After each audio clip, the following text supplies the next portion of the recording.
Hi, hello, എല്ലാവർക്കും നമസ്കാരം. പുതിയൊരു വീഡിയോയിലേക്ക് എല്ലാവർക്കും ഹൃദ്യമായ സ്വാഗതം. അപ്പോൾ ഇന്ന് നമ്മൾ വന്നിട്ടുള്ളത് വളരെ ടേസ്റ്റി ആയിട്ടുള്ള വളരെ ഈസി ആയിട്ട് ചെയ്യാൻ പറ്റുന്ന ഒരു ഫിഷ് പിക്കിളിന്റെ റെസിപ്പി ആയിട്ടാണ് കേട്ടോ. അപ്പോൾ ഈ ഒരു ഫിഷ് പിക്കിൾ നമുക്ക് എത്ര ദിവസം വേണമെങ്കിലും പുറത്ത് വെച്ചിട്ട് തന്നെ ഫ്രിഡ്ജിൽ വെക്കാതെ തന്നെ നമുക്ക് ഉപയോഗിക്കാൻ പറ്റുന്നതാണ്. വിനാഗിരിയൊക്കെ ചേർത്തിട്ട് ഉണ്ടാക്കുന്നതുകൊണ്ട് തന്നെ ഒട്ടും കേടുവരില്ല കേട്ടോ. അപ്പോൾ നമ്മൾ ഫിഷ് പിക്കിൾ കേര വെച്ചിട്ടും മത്തി വെച്ചിട്ടും ഉണ്ടാക്കാറുണ്ട്. പേഴ്സണലി എനിക്ക് മത്തി വെച്ചിട്ടുള്ള പിക്കിളാണ് കേട്ടോ കൂടുതൽ ഇഷ്ടം. വളരെ ടേസ്റ്റിയാണ്. അപ്പോൾ ഇതെനിക്ക് ഓർഡർ ഉള്ളതാണ്. നമുക്ക് UAE കൊടുത്തുവിടാനുള്ള പിക്കിളാണ് കേട്ടോ. അപ്പോൾ ഇതെങ്ങനെ ഉണ്ടാക്കണമെന്ന് വെച്ചാൽ നമ്മൾ 1 കിലോ മത്തിയാണ് ഇവിടെ എടുത്തിരിക്കുന്നത്. ആ 1 കിലോ മത്തി നന്നായിട്ട് ഇതേപോലെ ക്ലീൻ ചെയ്ത് ചെറിയ പീസസ് ആക്കി കട്ട് ചെയ്തതിന് ശേഷം അതിലേക്ക് കുറച്ച് 2 ടേബിൾ സ്പൂൺ കശ്മീരി മുളക് പൊടി, 1/2 ടീസ്പൂൺ നമ്മുടെ മഞ്ഞൾപ്പൊടിയും ആവശ്യത്തിന് ഉപ്പും കൂടെ ചേർത്തിട്ട് ഒന്ന് മാരിനേറ്റ് ചെയ്ത് ഒരു അരമണിക്കൂറൊക്കെ വെക്കുക. അതിനുശേഷം ഇതേപോലെ വെളിച്ചെണ്ണയിൽ ഇട്ടിട്ട് നന്നായിട്ടൊന്ന് ഡീപ്പ് ഫ്രൈ ചെയ്തെടുക്കണം കേട്ടോ.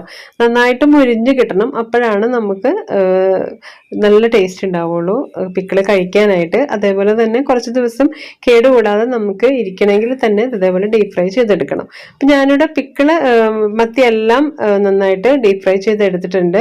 അതിനുശേഷം നമ്മളൊരു ചീനച്ചട്ടിയിലേക്ക് ആ ഫ്രൈ ചെയ്ത എണ്ണ തന്നെ ഇതേപോലെ ഊറ്റി ഒഴിക്കുകയാണ്. അതിൻ്റെ അടിയിലത്തെ ഒന്നും വീഴാതെ തെളിഞ്ഞ എണ്ണ മാത്രം ഊറ്റി ഒഴിക്കുക. ഇനി നമുക്കതിലേക്ക് കുറച്ച് കറിവേപ്പില ഇട്ട് കൊടുക്കുന്നുണ്ട്.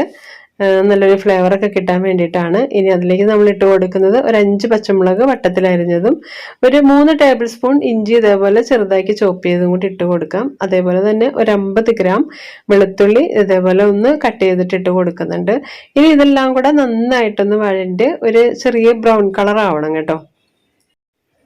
അപ്പോൾ നമ്മുടെ പച്ചമുളകും വെളുത്തുള്ളിയൊക്കെ ഇതേപോലെ നന്നായിട്ട് വഴണ്ടി വന്നിട്ടുണ്ട്. ഇനി നമുക്കിതിലേക്ക് മസാലകൾ ചേർത്ത് കൊടുക്കണം. ഞാനിപ്പോൾ ചേർത്ത് കൊടുത്തത് 4 ടേബിൾ സ്പൂൺ കശ്മീരി മുളക് പൊടി, അതേപോലെ 1/2 ടേബിൾ സ്പൂൺ കായപ്പൊടിയും 1/2 ടേബിൾ സ്പൂൺ ഉലുവപ്പൊടിയും കൂടെ ചേർത്ത് കൊടുത്തിട്ടുണ്ട്.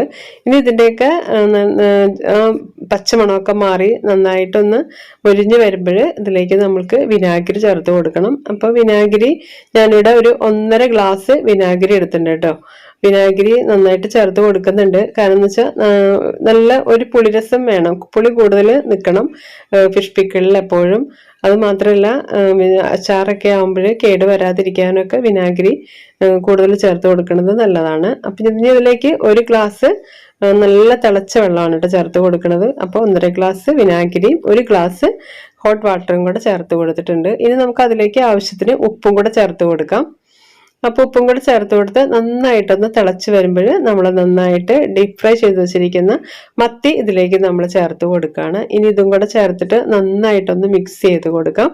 അതിനുശേഷം ഒരു 10 മിനിറ്റെങ്കിലും ഒരു മീഡിയം ഫ്ലെയിമിൽ ഇട്ടിട്ട് നമ്മൾ ഇതൊന്ന് നന്നായിട്ട് തിളപ്പിക്കണം. അപ്പോൾ നമ്മുടെ ഈ മസാലയിൽ നമ്മുടെ ഈ മത്തി കിടന്നിട്ട് നന്നായിട്ടൊന്ന് പിടിച്ചു വരണം കേട്ടോ. പുളിയും ഉപ്പൊക്കെ നന്നായിട്ട് പിടിച്ചു വരണം. ഏകദേശം ഈ ഒരു കൺസിസ്റ്റൻസി ആവുമ്പോൾ നമുക്കിത് ഓഫ് ചെയ്ത് കൊടുക്കണം. ഇനി കുറച്ച് നേരം കൂടി ഇത് ഒന്നിരുന്ന് തണുത്തൊക്കെ വരുമ്പോഴത്തേക്കും നല്ല കറക്റ്റ് പരുവത്തിലായിട്ടുണ്ടാവും. ഈ ഒരു കൺസിസ്റ്റൻസിയിൽ തീർച്ചയായിട്ടും നമ്മളിത് ഓഫ് ചെയ്ത് കൊടുക്കണം. അതല്ലെങ്കിൽ വല്ലാണ്ട് ഡ്രൈ ആയി പോകും കേട്ടോ. അപ്പം നമ്മുടെ വളരെ ടേസ്റ്റി ആയിട്ടുള്ള ഫിഷ് പിക്കിൾ ഇവിടെ റെഡി ആയിട്ടുണ്ട്. അപ്പോൾ വീഡിയോ ഇഷ്ടമായാൽ സപ്പോർട്ട് ചെയ്യാൻ മറക്കരുത് കേട്ടോ. ലൈക്ക് ചെയ്യുക, ഷെയർ ചെയ്യുക, സബ്സ്ക്രൈബ് ചെയ്യുക. പുതിയൊരു വീഡിയോ ആയിട്ട് കാണുവരെ എല്ലാവർക്കും ബൈ ബൈ.